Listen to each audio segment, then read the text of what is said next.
يا مساء الفل على كل جمهور الأهلي العظيم في كل مكان. قبل ما نبدأ الفيديو ما تنساش تعمل لايك وتشترك في القناة وتفعل زر الجرس علشان يوصلك كل جديد عن أخبار الأهلي لحظة بلحظة. ويلا بينا نبدأ الحلقة. الأيام اللي فاتوا السوشيال ميديا كانت مولعة حرفياً بعد ما انتشرت أخبار بتقول إن في مفاوضات بين النادي الأهلي ونجمنا السابق التونسي علي معلول علشان يرجع للأهلي في الميركاتو الشتوي الجاي.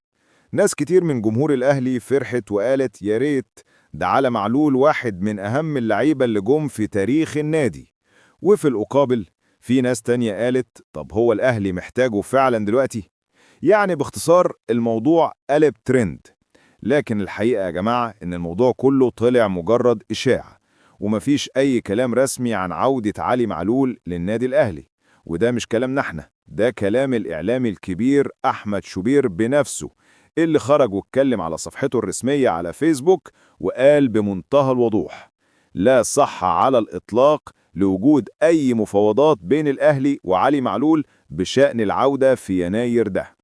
يعني باختصار القصة دي ملهاش أي أساس من الصحة. نرجع شوية ونتكلم عن علي معلول، اللاعب التونسي اللي ساب بصمة ضخمة جدا في الأهلي. من أول ما جه النادي وهو بيقدم أداء ثابت ومحترم ومخلص، كان دايما بيدي كل نقطة عرق علشان النادي الأهلي. شارك في بطولات أفريقيا وساهم في تتويج الأهلي بأكتر من بطولة، سواء دوري أبطال أفريقيا أو الدوري العام أو السوبر. وكان من أكتر اللعيبة اللي الجماهير حبتها، مش بس علشان مستواه لكن كمان علشان شخصيته الهادية والتزامه. علي معلول لما ساب الأهلي كتير من الناس اعتبروها خسارة كبيرة للفريق، خصوصا إن الجبهة الشمال كانت دايما نقطة قوة للأهلي بوجوده. بس الأهلي كعادة الأهلي عمره ما بيعتمد على لاعب واحد، النادي دايما عنده بدايل وبيجهز نجوم جداد يكملوا المسيرة. ليه الناس صدقت الإشاعة؟ بصراحة طبيعي جدا إن اسم علي معلول لما يتذكر الكل يتحمس.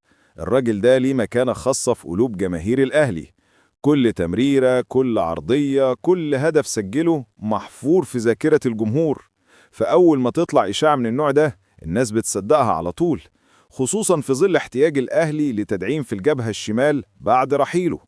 لكن أحمد شوبير حسم الجدل تماما وقال مفيش أي نية أو مفاوضات، والأهلي مش بيخطط لعودة علي معلول في الوقت الحالي.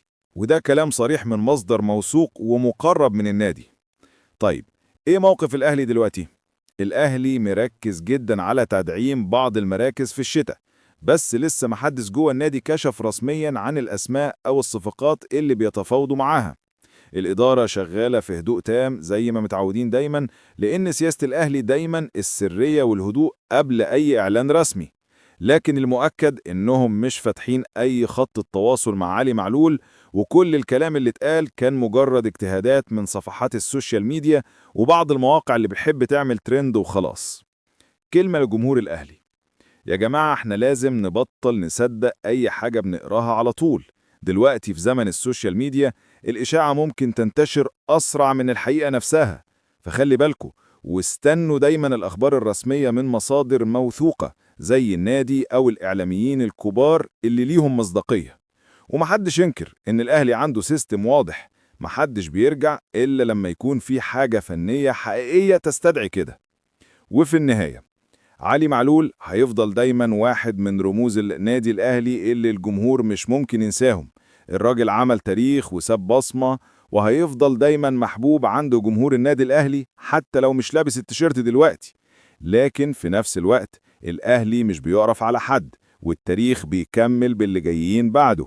فخلينا نركز على تدعيم الفريق الحالي ونقف ورا اللعيبة اللي بيدافعوا عن الشعار دلوقتي، لأن الأهلي دايما بمن حضر.